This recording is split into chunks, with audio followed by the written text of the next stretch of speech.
इस ऐतिहासिक कार्यक्रम में उपस्थित केरला के राज्यपाल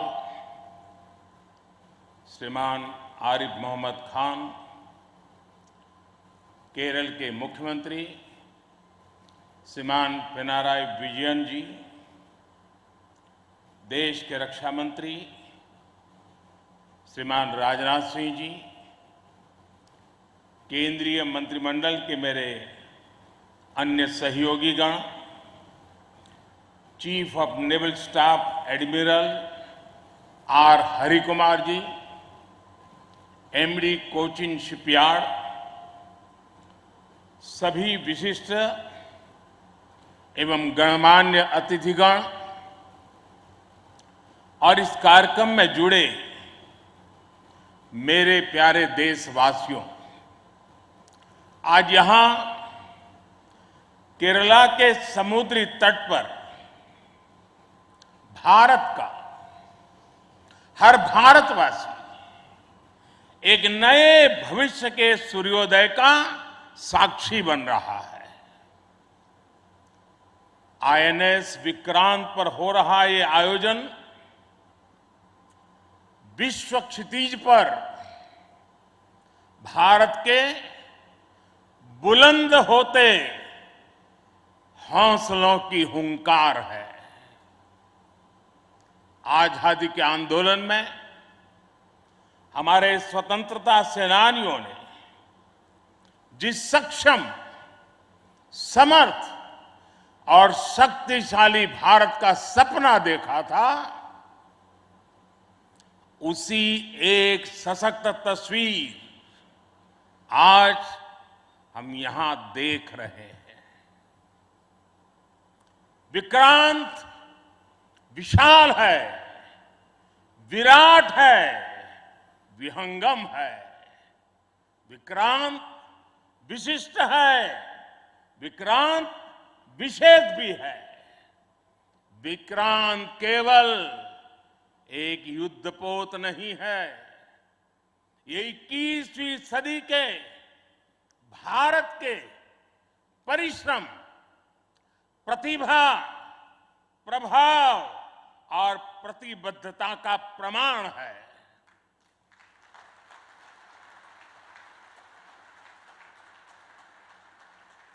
यदि लक्ष्य दुरंत है, यात्राएं दिगंत है, समंदर और चुनौतियां अनंत है, तो भारत का उत्तर है विक्रांत।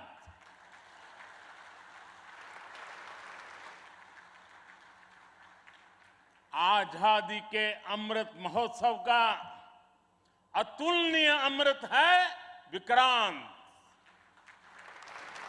आत्मनिर्भर होते भारत का अद्वितीय प्रतिबिंब है विक्रांत। ये हर भारतीय के लिए गर्व और गौरव का अनमोल अवसर है। ये हर भारतीय का मान, स्वाभिमान बढ़ाने वाला अवसर है। मैं इसके लिए हर एक देशवासी को बधाई देता हूं। साथियों, लक्ष्य कठिन से कठिन क्यों न हो, चुनौतियां बड़ी से बड़ी क्यों न हो, भारत जब ठान लेता है तो कोई भी लक्ष्य असंभव नहीं होता है।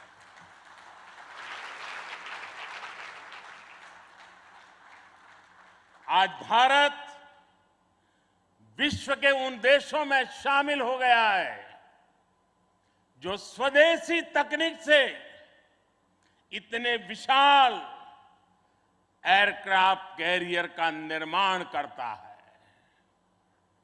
आज आईएनएस विक्रांत ने देश को एक नए विश्वास से भर दिया है। देश में एक नया भरोसा पैदा कर दिया है। आज विक्रांत को देखकर समंदर की ये लहरें समंदर की ये लहरें आह्वान कर रही है, अमर्त्य वीर पुत्र हो, अमर्त्य वीर पुत्र हो, दृढ़ प्रतिज्ञ सोच लो, प्रशस्त पुण्य पंथ है, प्रशस्त पुण्य पंथ है, बढ़े चलो, बढ़े चलो, बढ़े चलो।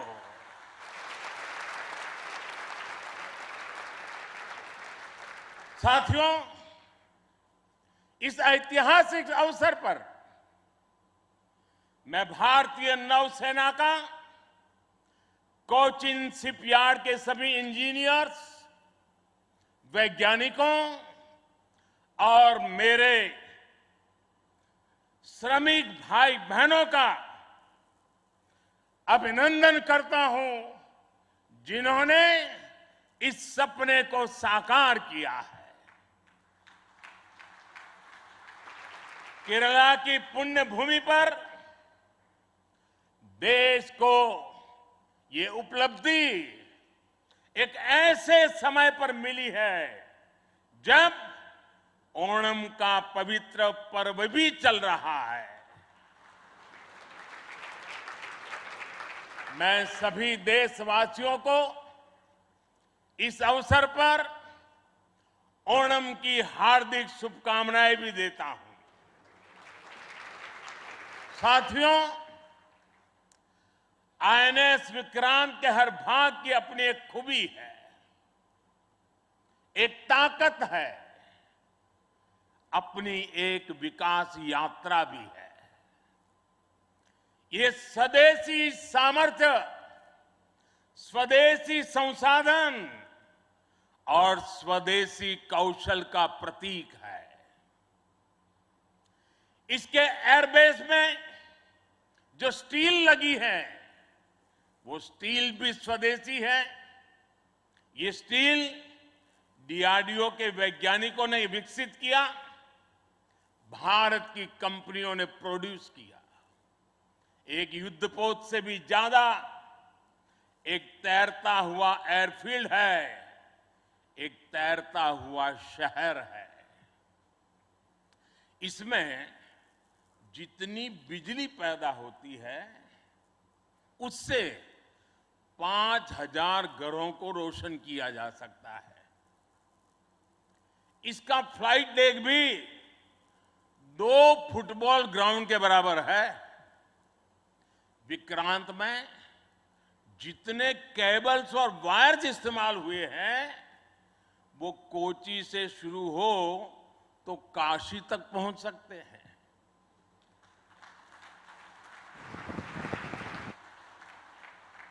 ये जटिलता हमारे इंजीनियर्स की जीवटता का उदाहरण है। मेगा इंजीनियरिंग से लेकर नैनो सर्किट्स तक पहले जो भारत के लिए अकल्पनीय था, वो हकीकत में बदल रहा है। साथियों, इस बार स्वतंत्रता दिवस पर मैंने लाल किले से पंच प्राण का आह्वान किया और हमारे हरि जी ने भी इसका उल्लेख किया। इन पंच प्राणों में पहला प्राण है विकसित भारत का बड़ा संकल्प, दूसरा प्राण है गुलामी की मानसिकता का संपूर्ण त्याग, तीसरा प्राण है अपनी विरासत पर गर्व, चौथा और पांचवा प्राण है देश की एकता, एकजुटता और नागरिक कर्तव्य। आईएनएस विक्रांत के निर्माण और इसकी यात्रा में हम इन सभी पंच प्राणों की ऊर्जा को देख सकते हैं। आईएनएस विक्रांत इस ऊर्जा का जीवन संयंत्र है। अभी तक इस तरह के एयरक्राफ्ट कैरियर केवल विकसित देश ही बनाते थे।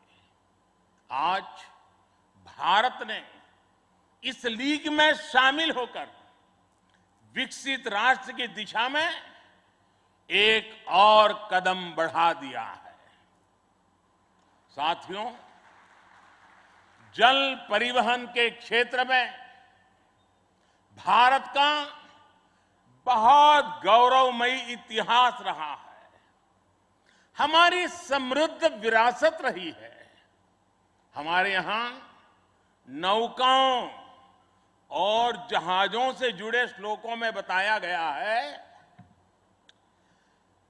दीर्घिका तरणी ही लोला गत्वरा गामिनी तरीही जंगाला प्लाविनी चैव धारिणी वेगिनी तथा।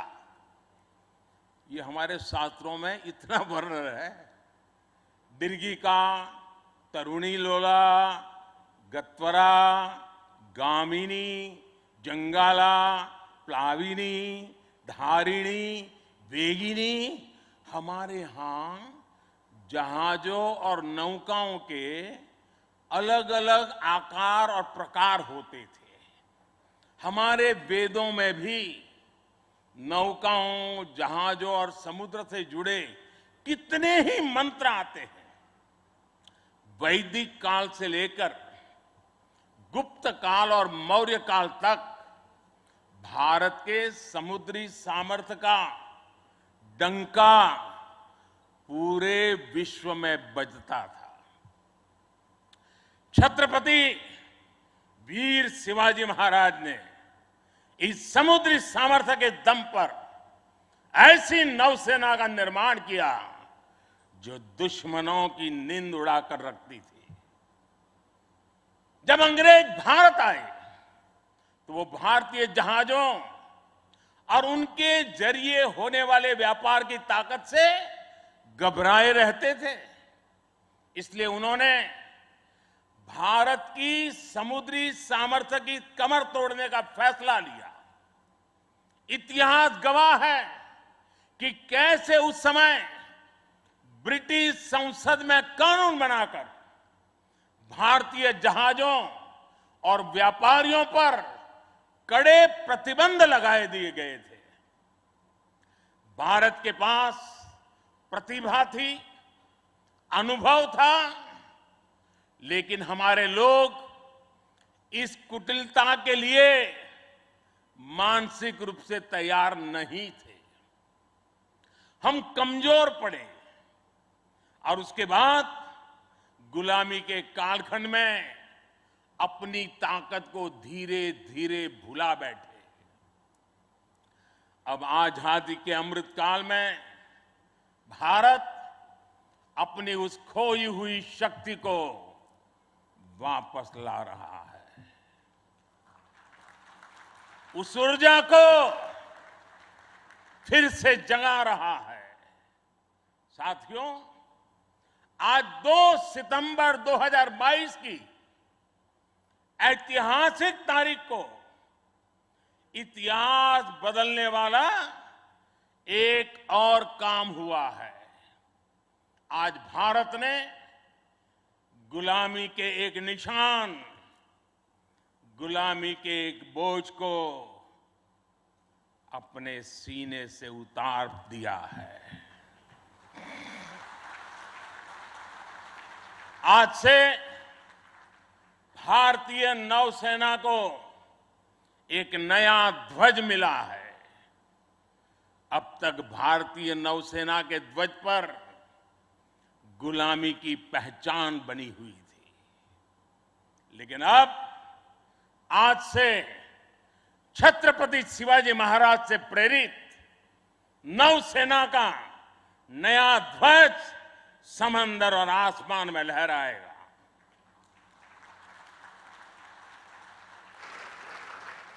कभी रामधारी सिंह दिनकर जी ने अपनी कविता में लिखा था, नवीन सूर्य की नई प्रभा, नवीन सूर्य की नवीन प्रभा, नमो नमो नमो नमो स्वतंत्र भारत की ध्वजा, नमो नमो नमो। आज इसी ध्वज वंदना के साथ मैं ये नया ध्वज नौसेना के जनक छत्रपति वीर शिवाजी महाराज को समर्पित करता हूं।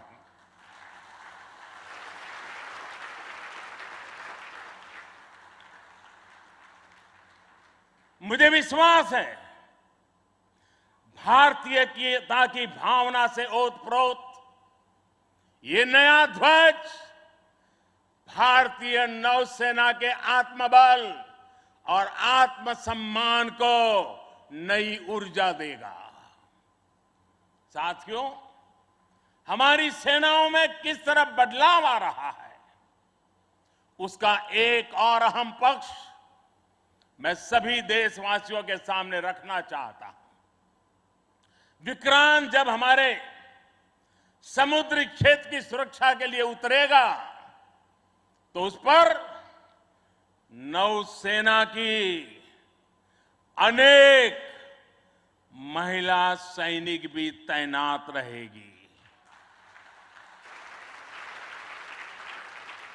समंदर की अथाह शक्ति के साथ असीम महिला शक्ति ये नए भारत की बुलंद पहचान बन रही है। मुझे बताया गया है कि अभी नेवी में करीब 600 महिला ऑफिसर्स हैं, लेकिन अब इंडियन नेवी ने अपनी सभी शाखाओं को महिलाओं के लिए खोलने का फैसला किया है। जो पाबंदियां थी वो अब हट रही है। जैसे समर्थ लहरों के लिए कोई दायरे नहीं होते, वैसे ही भारत की बेटियों के लिए भी अब कोई दायरे या बंधन नहीं है।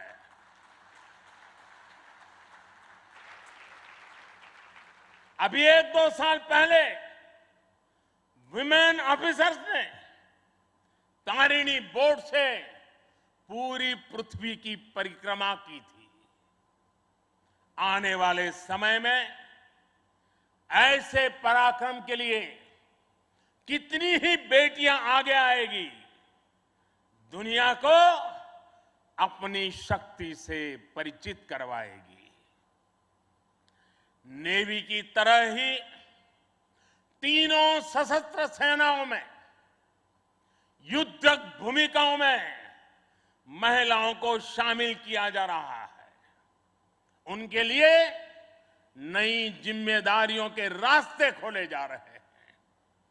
साथियों, आत्मनिर्भरता और आजादी को एक दूसरे का पूरक कहा जाता है। जो देश जितना किसी दूसरे देश पर निर्भर है, उतना ही उसके लिए संकट है। जो देश जितना आत्मनिर्भर है, वो उतना ही सशक्त है। कोरोना के संकट काल में हम सभी ने आत्मनिर्भर होने की इस ताकत को देखा है, समझा है, अनुभव किया है। इसलिए आज भारत आत्मनिर्भर होने के लिए पूरी शक्ति से काम कर रहा है। आज अगर अथाह समंदर में भारत की ताकत का उद्घोष करने के लिए आईएनएस विक्रांत तैयार है, तो अनंत आकाश में यही गर्जना हमारे तेजस कर रहे हैं। इस बार 15 अगस्त को पूरे देश ने लाल किले से स्वदेशी तोप की हुंकार भी सुनी है। आजादी के 75 साल बाद सेनाओं में रिफॉर्म करके भारत अपनी सेनाओं को निरंतर आधुनिक बना रहा है। आत्मनिर्भर बना रहा है। हमारी सेनाओं ने ऐसे उपकरणों की एक लंबी लिस्ट भी बनाई है जिनकी खरीद अब स्वदेशी कंपनियों से ही की जाएगी। डिफेंस सेक्टर में रिसर्च और डेवलपमेंट के लिए 25% बजट भी देश की यूनिवर्सिटीज और देश की कंपनियों को ही उपलब्ध कराने का निर्णय लिया गया है। तमिलनाडु और उत्तर प्रदेश में 2 बड़े डिफेंस कॉरिडोर भी विकसित हो रहे हैं। डिफेंस सेक्टर में आत्मनिर्भरता के लिए उठाए जा रहे इन कदमों से देश में रोजगार के अनेकों नए अवसर पैदा हो रहे हैं। साथियों, एक बार लाल किले से मैंने नागरिक कर्तव्य इसकी भी बात कही है। इस बार मैंने उसको दोहराया भी है। बूंद बूंद जल से जैसे विराट समंदर बन जाता है, वैसे ही भारत का एक एक नागरिक वोकल फॉर लोकल, अगर वोकल फॉर लोकल के मंत्र को जीना प्रारंभ कर देगा तो देश को आत्मनिर्भर बनने में अधिक समय नहीं लगेगा। जब सभी देशवासी लोकल के लिए वोकल होंगे तो उसकी गूंज सिर्फ भारत में ही नहीं बल्कि पूरी दुनिया में सुनाई देगी। और देखते ही देखते दुनिया के जो भी मैन्युफैक्चरर होंगे उनको भी मजबूरन भारत में आकर के मैन्युफैक्चरिंग के रास्ते पर चलना पड़ेगा। ये ताकत एक एक नागरिक के अपने आप में तजुर्बे में है। साथियों, आज जिस तेजी से वैश्विक परिवेश बदल रहा है, वैश्विक परिदृश्य बदल रहा है, उसने विश्व को मल्टीपोलर बना दिया है। इसलिए आने वाले समय में भविष्य की गतिविधियां और सक्रियता का केंद्र कहां होगा, ये भविष्य दृष्टि बहुत जरूरी हो जाती है। उदाहरण के तौर पर पिछले समय में इंडो पैसिफिक रीजन और इंडियन ओशन में सुरक्षा चिंताओं को लंबे समय तक नजरअंदाज किया जाता रहा, लेकिन आज ये क्षेत्र हमारे लिए देश की बड़ी रक्षा प्राथमिकता है। इसलिए हम नौसेना के लिए बजट बढ़ाने से लेकर उसकी क्षमता बढ़ाने तक हर दिशा में काम कर रहे हैं। आज चाहे ऑफशोर पेट्रोल वेसल्स हो, सबमरीन्स हो या एयरक्राफ्ट कैरियर्स हो, आज भारत की नौसेना की ताकत अभूतपूर्व गति से बढ़ रही है। इससे आने वाले समय में हमारी नेवी और मजबूत होगी। ज्यादा सुरक्षित सी लेन्स, बेहतर मॉनिटरिंग और बेहतर प्रोटेक्शन से हमारा एक्सपोर्ट, मैरीटाइम ट्रेड और मैरीटाइम प्रोडक्शन भी बढ़ेगा। इससे केवल भारत ही नहीं बल्कि दुनिया के दूसरे देशों और विशेषकर हमारे पड़ोसी मित्र राष्ट्रों के लिए व्यापार और समृद्धि के नए रास्ते खुलेंगे। साथियों, हमारे यहां शास्त्रों में कहा जाता है और बहुत महत्वपूर्ण बात कही जाती है, और जिस बात को हमारे लोगों ने संस्कार के रूप में जिया है, हमारे यहां शास्त्रों में कहा गया है, विद्या विवादाय धनम मदाय शक्ति ही परेशान पर पीड़नाय खलस्य साधो विपरीतम एतत् ज्ञानाय दानाय च रक्षणाय। अर्थात दुष्ट की विद्या विवाद करने के लिए, धन घमंड करने के लिए और शक्ति दुष्करों को प्रताड़ित करने के लिए होती है। लेकिन सज्जन के लिए ये ज्ञान, दान और कमजोर की रक्षा का जरिया होता है। यही भारत का संस्कार है। इसलिए विश्व को सशक्त भारत की ज्यादा जरूरत है। मैंने एक बार पढ़ा था कि एक बार जब डॉक्टर एपीजे अब्दुल कलाम से किसी ने पूछा कि आपका व्यक्तित्व तो बड़ा शांति प्रिय है, आप तो बड़े शांत व्यक्ति लगते हैं, तो आपको हथियारों की क्या जरूरत लगती है? कलाम साहब ने कहा था, शक्ति और शांति एक दूसरे के लिए जरूरी है। और इसलिए आज भारत बल और बदलाव दोनों को एक साथ लेकर चल रहा है। मुझे विश्वास है, सशक्त भारत शांत और सुरक्षित विश्व का मार्ग प्रशस्त करेगा। इसी भाव के साथ हमारे बहादुर जवानों को, वीर सेनानियों को आदरपूर्वक उनका गर्व करते हुए आज के इस महत्वपूर्ण अवसर को उनकी वीरता को समर्पित करते हुए आप सबका मैं हृदय से बहुत बहुत धन्यवाद करता हूं। जय हिंद।